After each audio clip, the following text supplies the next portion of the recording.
नमस्कार, मैं हूँ सीत और आप सुन रहे हैं सीत मिश्रा कहानी भूलेगी।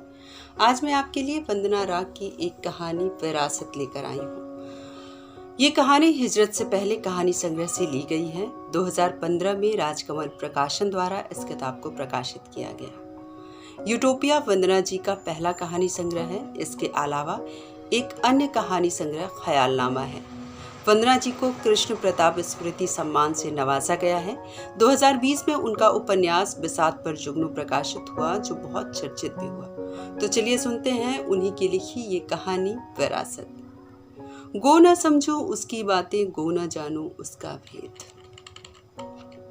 आज फिर पिता की तरह नहीं, छाया की शक्ल में दोपहर के सपने में सरपट किसी लंबे सफर पर जाने को आतुर से गुजर गए।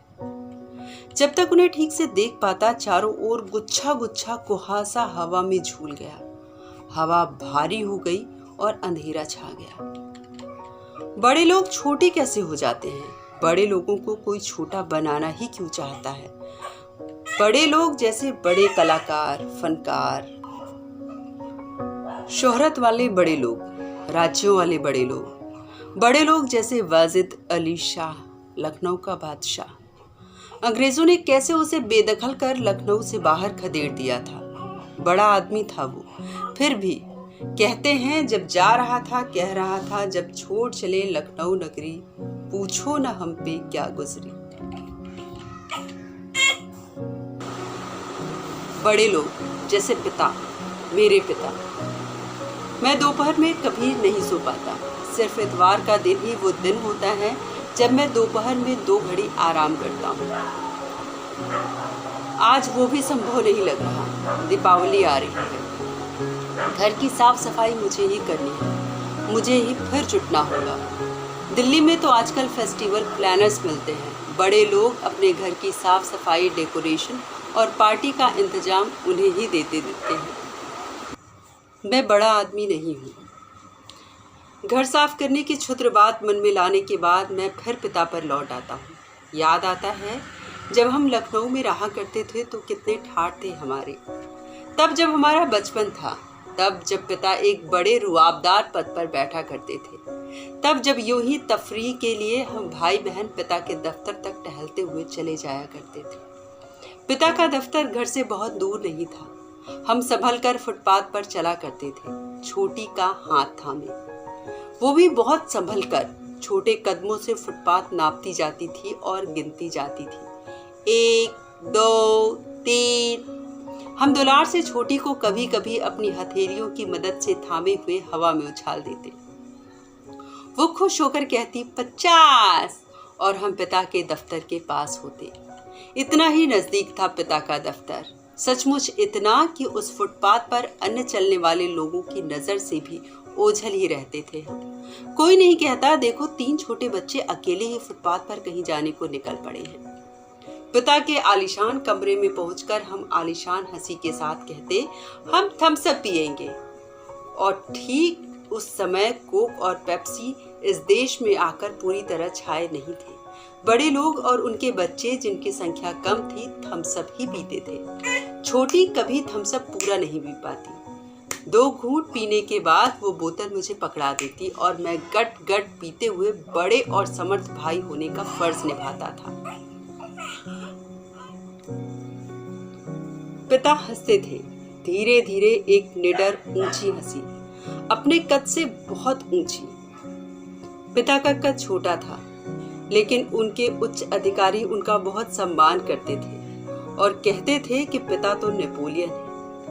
पहली बार हमारे सामने पिता को नेपोलियन कहे जाने पर छोटी सहमकर चुप हो गई। बाद में रुआसी होकर बोली, पिता तो पिताजी है, नेपोलियन नहीं। छोटे भाई ने उसके अबोध ज्ञान पर उसकी चोटी खींचते हुए कहा, पगली, अंकल ने तो पिता को नेपोलियन जैसा कहा। नेपोलियन नहीं, और नेपोलियन तो फ्रांस का सम्राट था, बहादुर। इतिहास में उसका बड़ा नाम है। छोटे भाई और बहन की उम्र में कम फासला था। छोटा भाई बहन को अक्सर चढ़ाया करता था, जैसे बहुत प्यार करने वाले भाई अपनी बहनों को चढ़ाया करते हैं। मैं दोनों से बड़ा होने के नाते दोनों के बीच सुलह करवाया करता था। बहन छोटे भाई के समझाने पर भी नहीं मानी। वो देर तक कहती रही, पिता सिर्फ पिता है, सम्राट वम्राट नहीं है। मैं उस दिन देर तक अपनी 2 मंजिले आलीशान घर की छत पर अकेला बैठा सोचता रहा, पिता को मैं कैसे अधिक पसंद कर पाऊंगा, सिर्फ पिता की तरह या सम्राट जैसे पिता की तरह। दिल्ली का ये फ्लैट जिसमें आज हम रहते हैं 2 बेडरूम और एक ड्राइंग रूम का है। 3-4 वर्ष पहले की ही तो बात है जब एक सुबह मैं नहाकर अपनी कमीज के बटन दुरुस्त करता हुआ ऑफिस जाने की जल्दी में था। तभी मैंने पिता को पहली बार बहुत जोर से चिल्लाते हुए सुना। मेरे माथे पर पसीना चुचुहा गया था। क्या हो गया पिता को? पिता कह रहे थे, मोहन अडवाणी, तुम अपने आप को समझते क्या हो? तुम्हें मैं बार बार फोन लगाता हूँ और तुम लगातार व्यस्त होने का ढोंग करते हो। मेरी रकम लौटाते क्यों नहीं? मोहन अडवाणी के नाम से मैं परिचित था, लेकिन इससे पहले पिता कभी भी उसके नाम को लेकर चिल्लाए नहीं थे। इससे पहले वे कितनी ही बार मोहन अडवाणी की चर्चा मुझसे कर चुके थे। कैसे नौकरी के दिनों के समय से मोहन अडवाणी की कंपनी पिता की कंसल्टेंसी की फीस के रुपए दबाए बैठी थी। कैसे रिटायरमेंट के कई वर्षों बाद तक पिता पैसा मांगना टालते रहे, लेकिन आज परिस्थितियां बदली हुई हैं। और क्या एक इज्जतदार आदमी को दूसरे आदमी का पैसा रोकना शोभता है? ये तो नीति के खिलाफ बात हुई। नीति बोलते वक्त वो मेरी पत्नी और मुझे तुम लोग क्या समझोगे वाली निगाहों से देखने लगते थे। पिता ने इस तरह कई बार मोहन अडवाणी की इस बात को सुनाने के बाद और मेरे से अपने मन लायक जवाब न पाने के बाद कहा कि अब वे नहीं मानेंगे। अब वे बेधड़क होकर मोहन अडवाणी से पैसे मांग लेंगे। पिता की इस बात को भूलवश मैंने धमकी की तरह नहीं लिया। मुझे ये भी नहीं लगा कि पिता अपना शील संकोच त्याग देंगे और एक बड़ी कंपनी के बड़े चेयरमैन से अपनी 12 साल पहले की बकाया रकम इस अंदाज में मांग बैठेंगे। मैंने नहीं सोचा मोहन आडवाणी, वही मोहन आडवाणी जो कल तक सिर झुकाकर पिता को सरसर कहते नहीं थकता था, आज पिता को इतनी दयनीय दृश्य में कैद कर लेगा कि मैं उससे आजीवन घृणा करता रहूंगा। पिता फोन पर बात करते वक्त जो खड़े हुए थे ठीक वैसे ही अब तक खड़े थे और हाँफ रहे थे। मैंने और पत्नी ने मिलकर उन्हें सोफे पर बिठाया। पत्नी पहले पानी लाई, फिर उसने मुलायमियत से पूछा, पिताजी चाय लाऊं? उन्होंने बिना पत्नी की ओर देखे कहा, नहीं। उस दिन की उनकी उस आवाज को कभी न भूल पाने वाली कुछ चीजों की तरह मैं कभी नहीं भूल सकता। वो गला बुझी आवाज थी। वो एक ऐसे योद्धा की आवाज थी जो अपनी गलती से नहीं हारता। उसके अपनों का छल उसे हरा देता है और वो हतप्रभ रह जाता है, क्योंकि अपनों द्वारा रचाई गई साजिश की कल्पना तो उसके लिए असंभव थी। इस घटना के साथ ही मैं अचानक अपने बचपन के दिनों के शहर लखनऊ पहुंच जाता हूं और पिता के इर्द गिर्द के उस आभा मंडल को खोजता हूं। लेकिन फिर मैं जल्द एक झटके से दिल्ली लौट आता हूं। अब मैं उस आभा मंडल में प्रवेश कर सुराग करने वाले दुश्मनों को खोजता हूँ। मुझे आश्चर्य होता है, उन दुश्मनों में मोहन आडवाणी नहीं है। उन दुश्मनों में मोहन आडवाणी जैसा एक भी व्यक्ति नहीं है। उन दुश्मनों में मुझे सरकार नाम की व्यवस्था दांत चियारे खड़ी नजर आती है। उसकी संरचना ऑक्टोपस जैसी है और उसकी लंबी शाखाएं मेरे घर के अंदर तक घुस आई हैं। हद तो तब होती है जब मैं अपने आप को उस सरकार का मुकुट उठाए चलता पाता हूँ, पूरी धार्मिक निष्ठा के साथ। आज जिस फ्लैट में मैं रह रहा हूँ वो पिताजी का ही बनवाया हुआ है। बाहरी दरवाजे पर मेरे पिता का नाम खुदा हुआ है। घर की सारी डाक आज भी पिता के नाम से आती है। फ्लैट की सीढ़ियां उतरने पर लोग मुझे पिता के बेटे के रूप में ही नमस्कार करते हैं। मेरे पिता के नाम की रोशनी उनके रिटायर होने के इतने वर्षों बाद भी पूरी सोसाइटी में जगमगाती है। लेकिन इसके बावजूद मैं अजीब सी कश्मकश में अपने को फंसा पाता हूँ। जब मैं पिता के लिए इतना कृतज्ञ होकर सोचता हूँ तो पिता के दुश्मन के रूप में मैं अपने आप को कैसे देख लेता हूँ, और वो भी सरकार से हिला मिला सा हो। सच तो ये है कि इस देश के अधिकांश नागरिकों की तरह सरकार से मेरा नाता चुनाव के दौरान ही प्रकट होता है और वोट देने के साथ समाप्त हो जाता है। वोट देते वक्त एक पढ़ी लिखी इच्छा मुझे जरूर तंग करती है। वो कहती है, सही सरकार का चुनाव करो, जो तुम्हारा कुछ भला कर सके। इस देश के भले के बारे में मैं बहुत नहीं सोच पाता। मैं उन उत्साही लोगों से भिन्न हूँ जो वोट देने के बाद इस आशा में बैठे रहते हैं कि उनके वोट का सदुपयोग हो और उनकी सरकार बने। वैसे लोग अपने से भिन्न मत वालों को तुम्हारी सरकार कहकर बातें करते हैं। वे अपनी सरकार को लेकर लगभग कट्टर किस्म के हो जाते हैं। पिता मुझसे अलग हैं। उनकी राजनीति में हमेशा से बहुत रुचि रही है, लेकिन वे किसी भी पार्टी या विचारधारा को लेकर कट्टर किस्म के कभी नहीं रहे। इधर के वर्षों में मुझे न जाने क्यों लगने लगा है कि वे अपनी राजनीतिक विचारधारा और पार्टी को लेकर आग्रही होते जा रहे हैं। वे खुलकर ऐसा कुछ कहते नहीं, इशारा भर कर देते हैं। मेरे दिमाग में पिछले लोकसभा चुनाव की बातें कौंधने लगती हैं। पिता को अपने बजाज स्कूटर पर बिठाकर मैं वोट दिलवाने ले गया। पिता को स्कूटर पर बैठने में दिक्कत होती थी। वे जीवन भर कार में चले थे। मुझे याद है बचपन के दिनों में हमारे पास एक नीले रंग की फिएट कार हुआ करती थी।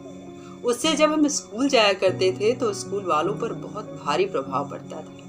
मेरे दोस्त अपने माँ बाप को मेरे बारे में शान से बताते, हमारा दोस्त इस गाड़ी से स्कूल आता है।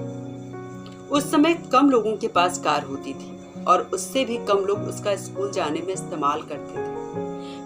मैं जब भी पिता का स्कूटर पर पिता को ले जाता, बहुत धीरे धीरे स्कूटर चलाता, जिससे पिता को कोई असुविधा न हो। वोट डालने वाले स्थान पर बहुत सारे सोसाइटी के परिचित मिल गए। पिता ने उनको नमस्कार किया और वोट डालने चले गए। लौटते वक्त उनके चेहरे पर कई तरह के रहस्य नाच रहे थे। उन्होंने मुझसे नजर मिलाने के बाद प्रत्याशियों के प्रचार के लिए लगे ऊंचे पोस्टरों में से एक की ओर देखा। हठात मेरी नजर भी उधर चली गई। वो किसी नौजवान लड़के का पोस्टर था जो किसी नई बनी पार्टी के से खड़ा हुआ था। उस पार्टी का नारा भी वहां छपा था, समय रहते व्यवस्था बदलो। तो क्या पिता ने एक नगण्य पार्टी के छुटभैया समतावादी लेकिन अतिवादी नेता को वोट दे डाला? और वो ये मुझे जतला देना भी चाह रहे थे। मैं जब तक कुछ समझ पाता, सोसाइटी और सारे परिचित हमारे नजदीक चले आए। वे सब पिता से कहने लगे, कैसे हैं? अब तबीयत कैसी है? बहुत दिनों से टहलने नहीं आए। अब पार्क के एक हिस्से में हम लोग योग करते हैं, कुछ लोग भजन भी गाते हैं। ये नई गतिविधियां हैं। कल से आइए ना, आप आएंगे तो हमें अच्छा ही लगेगा। वे सब हाथ जोड़कर सिर झुकाए ऐसे बात कर रहे थे जैसे पिता को किसी भव्य आयोजन में चीफ गेस्ट होने की दावत दे रहे हैं। मैंने देखा पिता वैसे ही भीने भीने ढंग से मुस्कराए, जिस ढंग से तब मुस्कराया करते थे जब हम लखनऊ के दिनों में उनके दफ्तर जाया करते थे। वे अपना काम निपटाते हुए हमारे लिए मुस्कुराहट के क्षण निकाल लेते।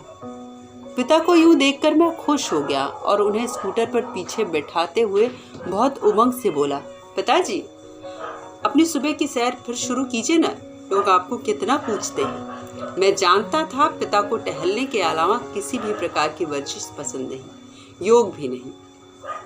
मैं ये भी जानता था पिता को पार्क में बैठकर भजन गाने वाले लाचार और बेकाम के लोग लगते हैं। फिर भी बड़े दिनों बाद पिता के होठों पर पुरानी वाली मुस्कुराहट देख मैं बौरा गया था। मैं सड़क पर ध्यान केंद्रित कर बहुत धीरे धीरे कंकड़ पत्थर बचाते हुए स्कूटर चला रहा था जब पिता आदत से अधिक जोर लगाकर बोले, तुम भी मुझे सरकार की तरह तर्ज पर रिटायर करना चाहते हो? ये सुनते ही मेरे हाथ स्कूटर के हैंडल पर अनायास ही कस गए। मैंने ऐसा क्या कह दिया?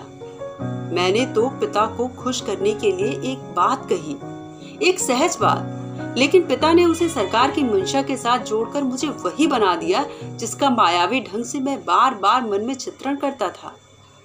मैंने कहीं पढ़ा था, दुनिया के कुछ वैज्ञानिक मानते हैं कि इस पृथ्वी पर घट रही या भविष्य में घटने वाली सारी बातों की मनुष्य कल्पना कर सकता है, उन्हें लिख सकता है, उनके चित्र बना सकता है, तभी खोजें भी संभव हो पाई।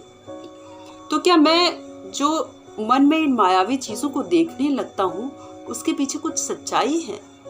लोकतंत्र में तो सरकार अपने लचीले नियमों से ही चलेगी। सरकार ने किसी बदनीयती से पिता को रिटायर नहीं किया। पिता की उम्र हो चुकी थी। ये सच है कि पिता ने अपने संस्थान की खूब सेवा की, फिर भी उन्हें एक्सटेंशन नहीं मिला। हो सकता है उस वक्त सरकार के लिए यह संभव नहीं रहा हो। बाद में अखबारों में पढ़ा, उसी संस्थान ने पिता के साथ रिटायर होने वाले अपने और साझे संस्थानों में कई उच्च पदों पर बाकी लोगों को नियुक्त किया। छोटा भाई जो अब भी मुंबई में रहता है कहता है पिता को इस बात का सदमा लगा है। छोटी जो अब आगरा में रहती है समझदारी से कहती है भला रिटायरमेंट का भी सदमा हो सकता है। पिता के 3 स्वस्थ बच्चे हैं, एक बहू दामाद है, एक पोता और इतनी प्यारी नातिन है। ये बोलते हुए वो अभिमान से अपनी 4 वर्ष की बेटी को गोद में दुबका लेती थी। नातिन की भोली बातों से पत्थर भी हे कर हंस पड़े। फिर पिता क्यों नहीं हंस सकते? इतना भरा पूरा तो जीवन है उनका। हम आपस में माँ की बातें कम ही करते थे। माँ पिता के रिटायरमेंट और लखनऊ से दिल्ली शिफ्ट होने के बाद 5 ही वर्ष हमारे साथ गुजार पाई। माँ का जाना हमारे लिए मृत्यु जैसे दुख से पहले पहल वाबस्ता होना भी था। इससे पहले हमने किसी को मरा हुआ नहीं जाना था। माँ के जाने के बाद घर में पैदा हुई खाली जगह हमें बेतरह डराने लगी थी। इसलिए घर में जहाँ तहाँ माँ रहा करती थी उन जगहों को हमने अलमारी, कुर्सी और सुंदर लैंपों से ढक दिया। माँ के जाने के बाद हम पूरा ध्यान पिता पर उड़ेलते थे। फिर पिता क्यों सदमाग्रस्त रहते थे? पिता ने मोहन अडवाणी से इस तरह क्यों बात की?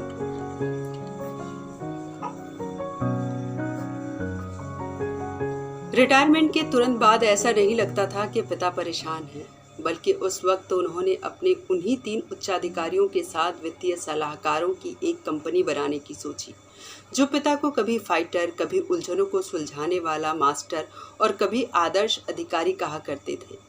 इन तीनों अधिकारियों में पिता को नेपोलियन कहने वाले अधिकारी शामिल नहीं थे। पिता जब नौकरी में थे तो रात 2-2 बजे तक जाकर ऑफिस की फाइलें निपटाते रहते थे। फाइल निपटाने के बाद फाइल को वे फर्श पर जोर से पटक देते। रात को पटकने की ये आवाज़ बहुत ऊंची मालूम होती। हम भाई बहन उसे सुनकर चौंक कर उठ जाते और फिर पिता की आदत को याद कर हंसते। रिटायर होने के बाद पिता का रात देर तक जगने का रवैया कायम रहा। वे ड्राइंग रूम में बैठे बैठे टीवी पर बारी बारी से हिंदी, अंग्रेजी सभी चैनलों पर समाचार देखा करते थे। रात को देर तक बुदबुदाती आवाज़ कमरों में फैली रहती। मेरी पत्नी को जल्दी सोने की आदत थी। उसे जल्दी उठ बेटे को स्कूल भेजना होता था। बहुत सारी तैयारी करनी होती थी। उसे पिता का देर तक जागना अच्छा नहीं लगता था। वो कहती थी इस तरह तो पिताजी की तबीयत खराब हो जाएगी।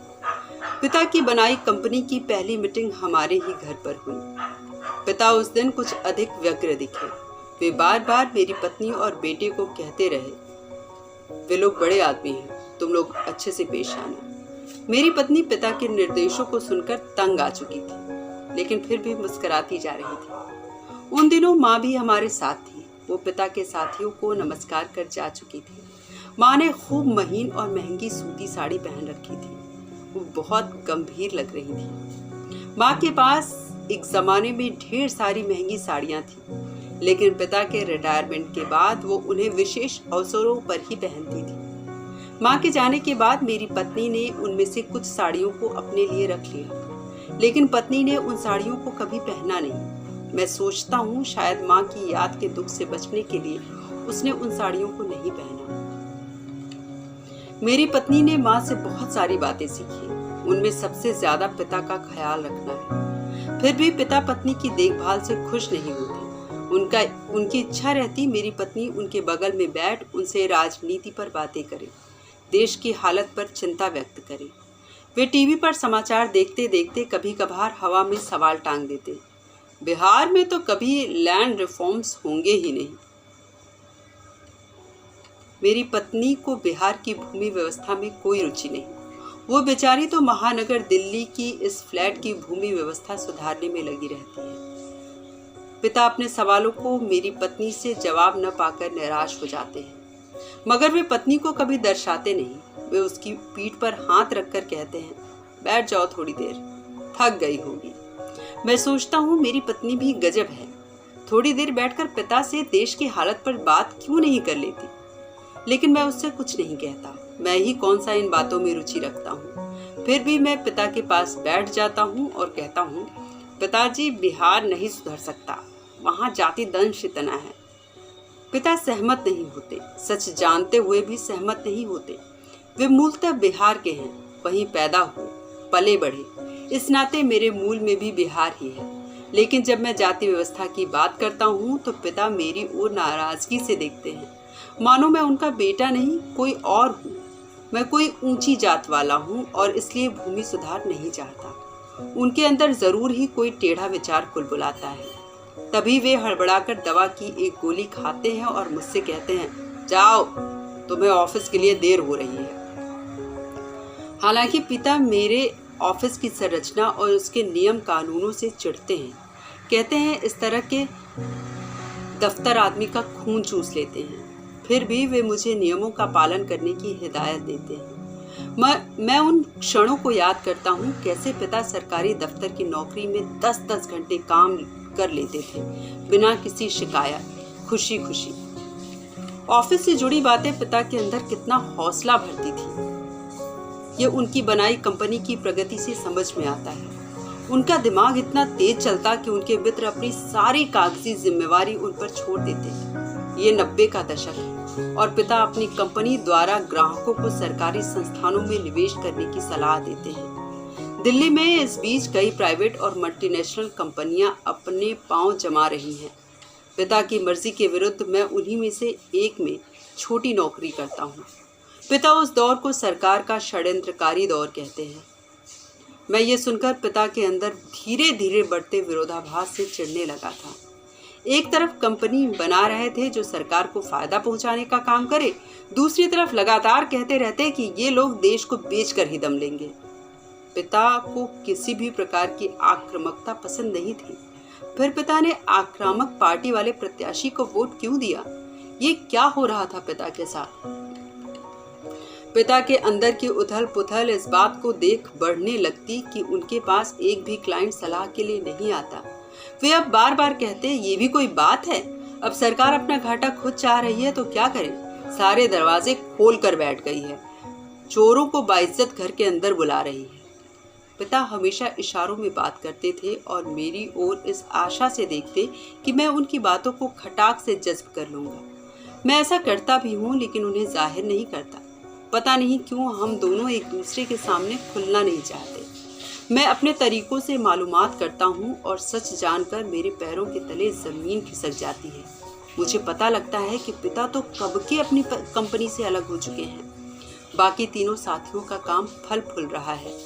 अब वे सिर्फ सरकारी संस्थाओं में पैसा निवेशित करने का काम नहीं करते, अब बड़ी मल्टीनेशनल कंपनियों का कारोबार भी वे देखने लगे हैं।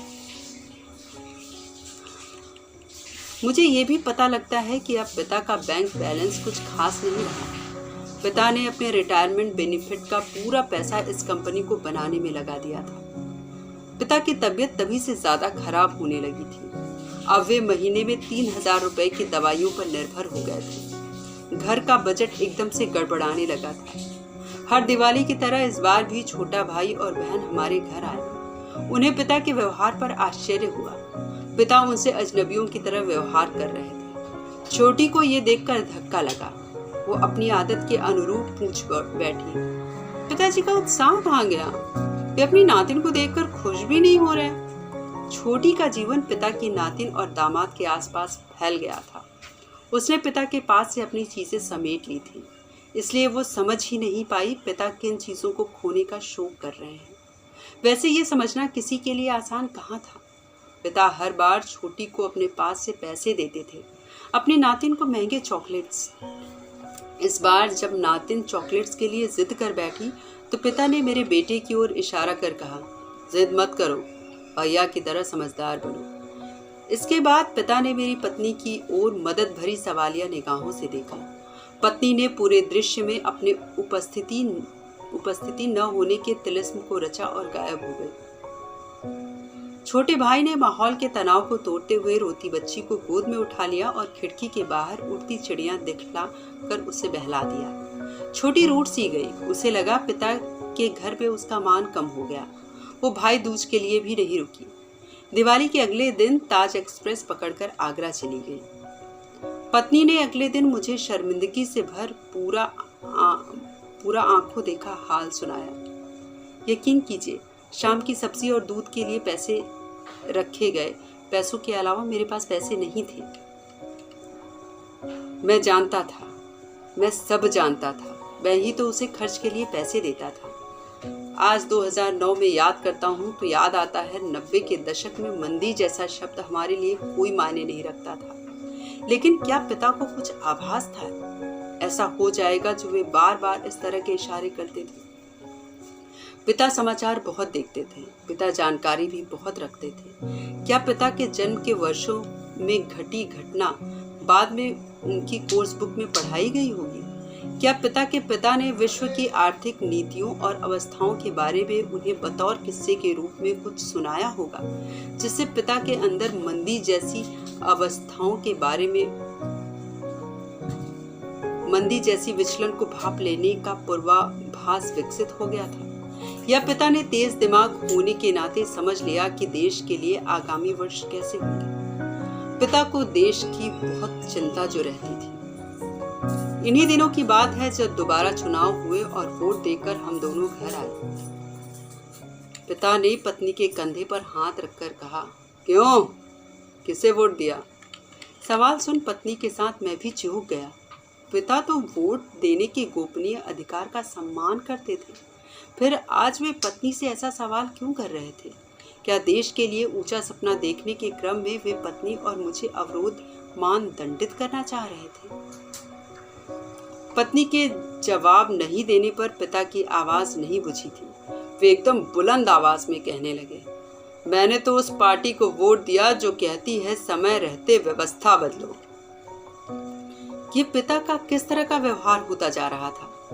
पिता ने उसी छुटभैया नेता को वोट दे डाला, और वोट दिया तो दिया, शाम से ऐलान कर हमें सुना क्यों रहे हैं? जब तक हम लोग अपने आश्चर्य लोगों से बाहर आ पाते, पिता ने एक और बात मेरी पत्नी से कही जो इससे पहले कभी नहीं कही थी। जानती हो, मैंने स्वतंत्रता संग्राम में भाग लिया था।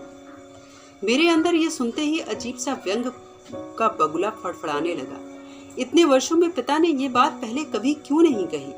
पिता ने दरअसल हमारे जन्मों से पहले के अपने जीवन के बारे में कभी कुछ नहीं कहा।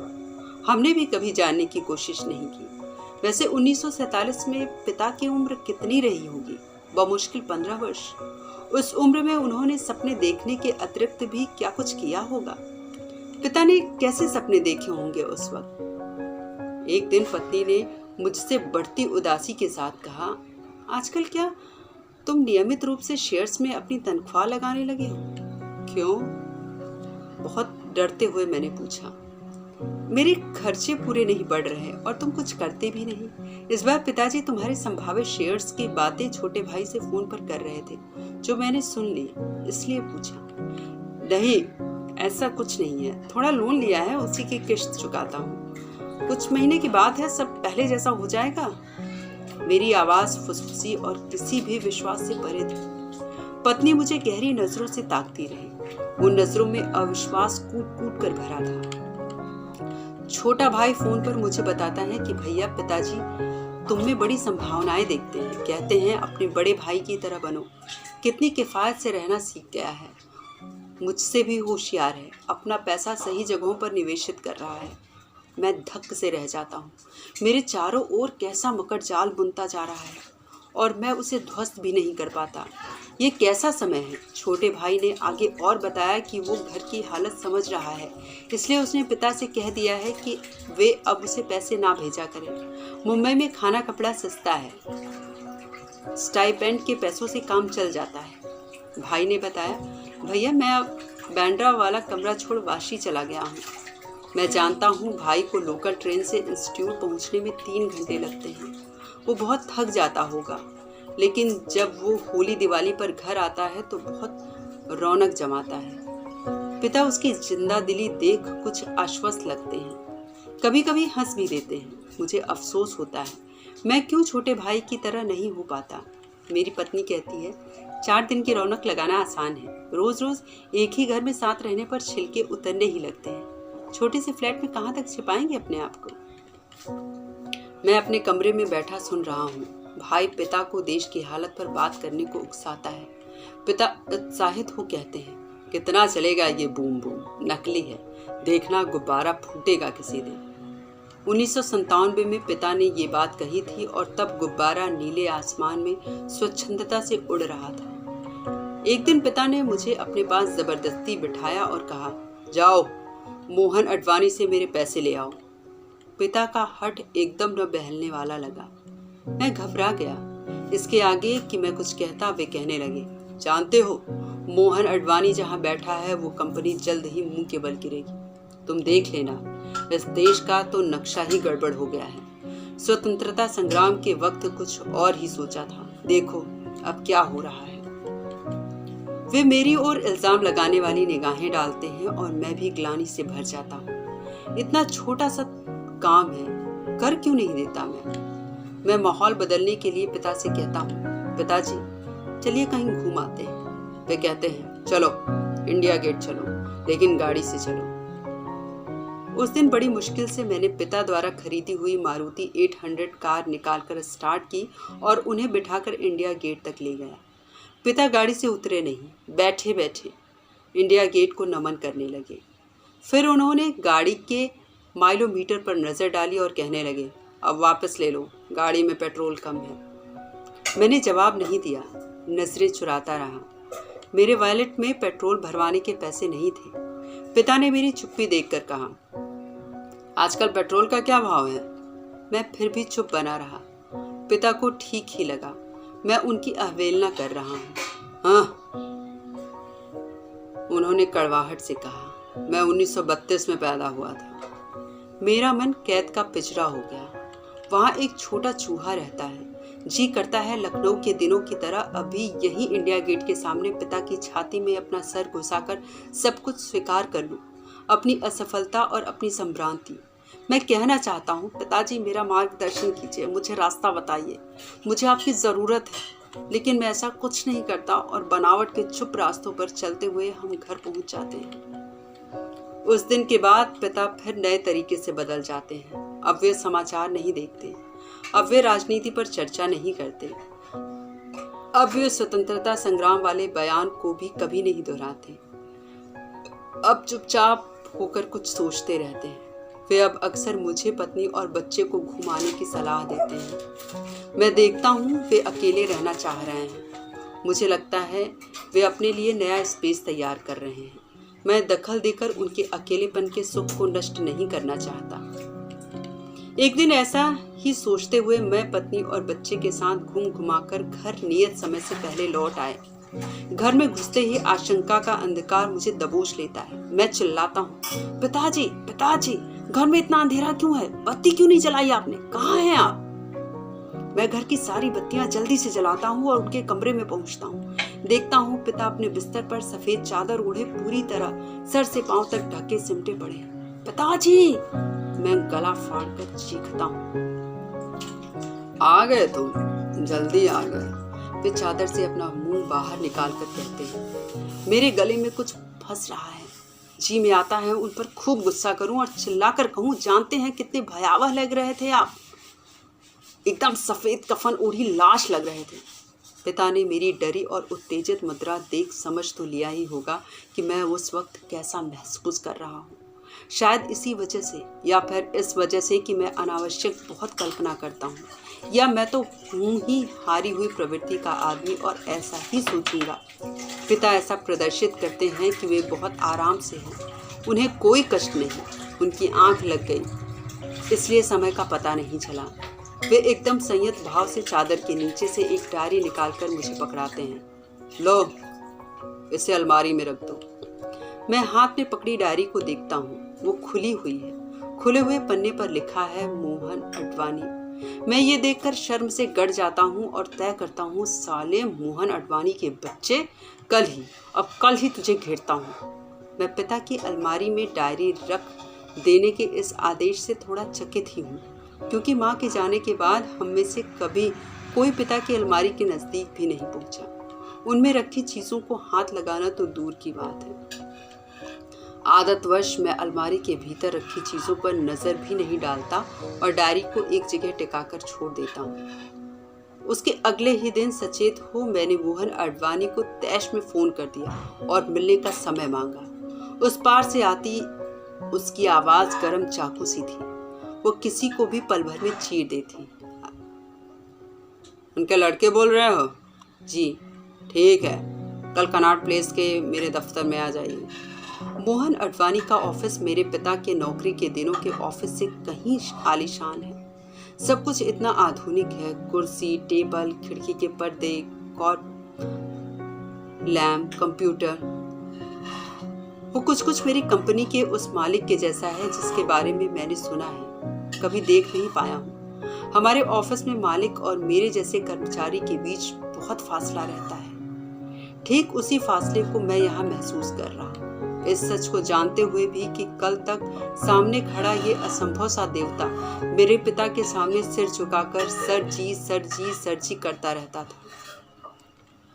मोहन अडवाणी अपने कंप्यूटर पर कुछ काम कर रहा है। वो बहुत व्यस्त लग रहा है। वो मेरी ओर देखता भी नहीं। लगभग 15 मिनट तक मैं दरवाजे के पास खड़ा सिकुड़ता रहा। इसके बाद ही वो मेरी ओर देख कर कहता है, अरे आ गए तुम, आओ।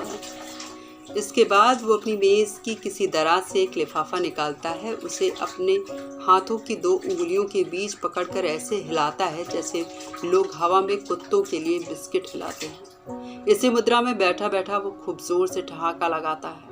इस माहौल पर मेरे चारों ओर की चीज़ें घूमने लगती हैं। मैं एक छोटा धब्बा बन जाता हूँ। इस तरह मोहन अडवाणी मेरे मार्फत मेरे पिता पर वार करता है। मेरे पिता जो बड़े आदमी थे। मैं उस रात बहुत देर से घर पहुंच पाता हूँ।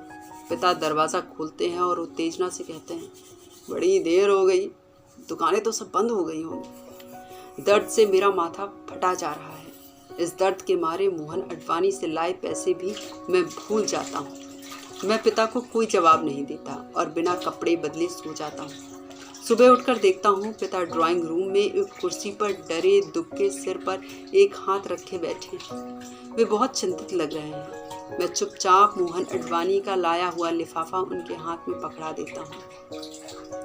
वे लिफाफा देख खुश हो जाते हैं। वे समझ जाते हैं लिफाफा किसने दिया होगा। ऊपर ही मोहन अडवाणी की कंपनी का पता छपा हुआ है। वे तेज़ी से उठ अपनी अलमारी की ओर भागते हैं और एक पर्चा लाकर मुझे पकड़ा देते हैं। ये दवाइयाँ आज ले आना, भूलना नहीं। हाँ, भूलना नहीं। मैं जानता हूँ पिता की दवाइयाँ पास वाली दुकानों में नहीं मिलती। उन्हें ऑल इंडिया मेडिकल इंस्टीट्यूट के पास की एक ख़ास दुकान से लाना होता है।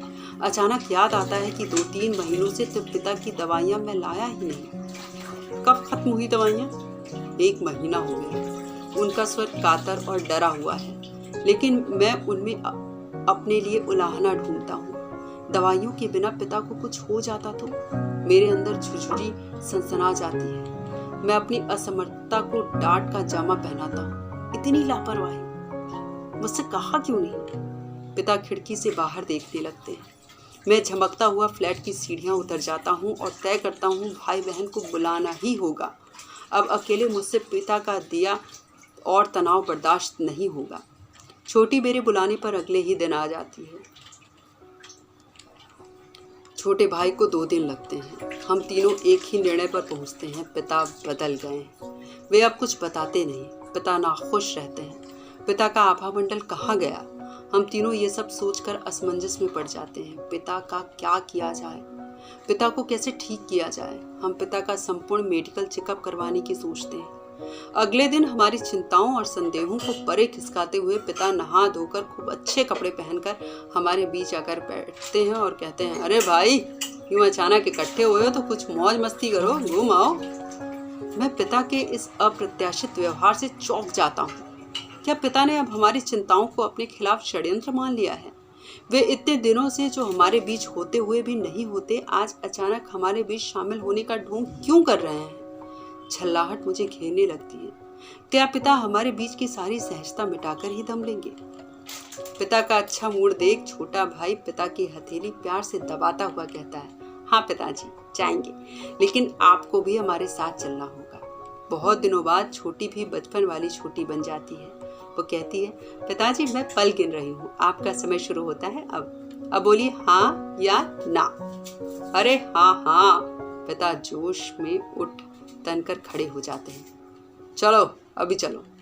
मुझे याद नहीं पड़ता कि इन शब्दों के बाद हमने पिता के मुंह से और शब्द सुने कि नहीं। ठीक उसी क्षण अस्पताल ले जाने की जद्दोजहद से पिता हमें मुक्त कर देते हैं और यही अंतिम शब्दों के रूप में हमारी स्मृतियों में दर्ज हो गए।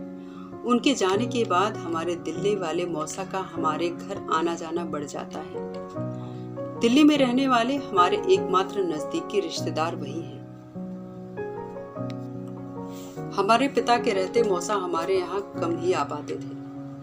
पिता उन्हें पसंद नहीं करते थे। कहते थे कि मौसा की आंखें चालाक हैं, उनमें हमेशा साजिश का भाव रहता है। लेकिन मैं धीरे धीरे मौसा को बेहतर समझ पाता हूँ। वे पिता के जाने के बाद मेरे बहुत बड़े संबल साबित हुए। मुझे जब मौसा अपने पास बिठा कंधे पर प्यार से भरा हाथ रखकर कहते हैं, तुमने बहुत किया पिता के लिए, जानता हूँ, इसके बावजूद तुम्हें कुछ नहीं मिला। जानता हूँ कितने टेढ़े हो गए थे तुम्हारे पिता अपने जाने के दिनों में। अंदर से लखनऊ वाले दिनों को कभी नहीं निकाल पाए वे। अब तक तुम क्या क्या कर लेते। उनके मानकों पर खरा उतरना क्या सबके बस की बात थी। विचित्र ढंग से जीवन काटा, एक पैसा नहीं जोड़ा अपने बच्चों के लिए, उल्टे गंवा दिया। दुख मत करो, तुमने बहुत किया उनके लिए। मौसा की बातें कितनी सही थी। पिता के साथ वाले लोगों के पास दिल्ली में बड़े बंगले थे और हमारे पास था यहाँ 2 कमरों का फ्लैट। पिता ने अगर चाहा होता तो आज मैं भी उनके साथियों के बच्चों की तरह किसी बड़ी अंतर्राष्ट्रीय कंपनी में ऊंचे पद पर होता। पिता ने हमेशा क्यों कहा कि मेहनत करो, अपना भविष्य आप बनाओ। क्या इसके पीछे स्वतंत्रता संग्राम में उनकी भागीदारी थी? लेकिन उनके कई साथी जिन्होंने दिल्ली में बंगले बनवाए, वे भी तो उसी समय को जीकर आए थे। पिता को ही देश की चिंता करने की जिद क्यों थी? अरे देखो तुम लोग आज कहां से कहां पहुंच गए। मौसा अर्श से फर्श तक का इशारा करते। पत्नी को मौसा का इतनी बार घर आना और हमारे घर के बजट पर चर्चा करना अखरता। मौसा के चले जाने के बाद वो मुंह फुलाकर कहते, क्या जरूरत है घर की बातें बाहर वालों से करने की। मेरी पत्नी नहीं समझती थी मौसा किस तरह मेरे दुख को काटने में मेरी मदद कर रहे थे। एक दिन मौसा बहुत गुस्से से मेरे घर आए और मेरी पत्नी को चाय बनाने को बोल मेरे पास बैठते हुए बोले, बेटा पिताजी के सारे कागजात ठीक से देख लिए हैं ना तुमने? अभी एक पारिवारिक शादी में गया था मैं। वहाँ कुछ रिश्तेदार चर्चा कर रहे थे कि तुम्हारे पिता बहुत सारा धन छोड़ कर गए हैं तुम लोगों के लिए। शायद तुम लोगों को पता ही नहीं। मैं तो जानता हूँ बेटा ऐसा नहीं है। पिता ने तुम्हें उल्टे कर्जदार बना दिया। फिर भी एक बार देखने में हर्ज नहीं है बेटा। हाँ, मैं मरी हुई आवाज में बोलता हूँ। काश पिता अपने अंतिम दिनों में इतने चुप्पा न हुए होते। काश उन्होंने अपनी बात मुझसे बांटी होती तो कम से कम आज ये स्थिति ना होती। मैं पत्नी को अर्थ भरी निगाहों से देखता हूँ। देखो मौसा जी कितने अच्छे हैं, हमें समाज के तानों से भी बचाते हैं। पिताजी के सारे कागजात ठीक से देखे हैं ना? कोई रेफरेंस छूट तो नहीं गया? जाओ बेटा एक बार सारे कागजात ले आओ, मैं भी ठीक से देख लेता हूँ। मौसा चाह रहे हैं कि मैं पिता की अलमारी से पिता की सारी व्यक्तिगत चीज़ें यहाँ ले आऊँ, फिर हम उन्हें मिलकर देखें कि आखिर पिता ने अपने पीछे क्या क्या छोड़ा। छोटा भाई और छोटी भी ये जिम्मेदारी मुझ पर छोड़कर अपनी जगहों पर चले गए। मैं इस तरह अकेले होने की वजह से थका और मरा हुआ सा तो हूँ, लेकिन पिता की बहुत सारी बातों को लेकर क्रोधित और उत्तेजित भी। मौसा इस वक्त मेरे कष्टों को हरने वाले दूध बनकर आए हैं। मैं उनकी सारी बातें मान लेना चाहता हूँ। मैं उनकी बात मान जाता हूँ।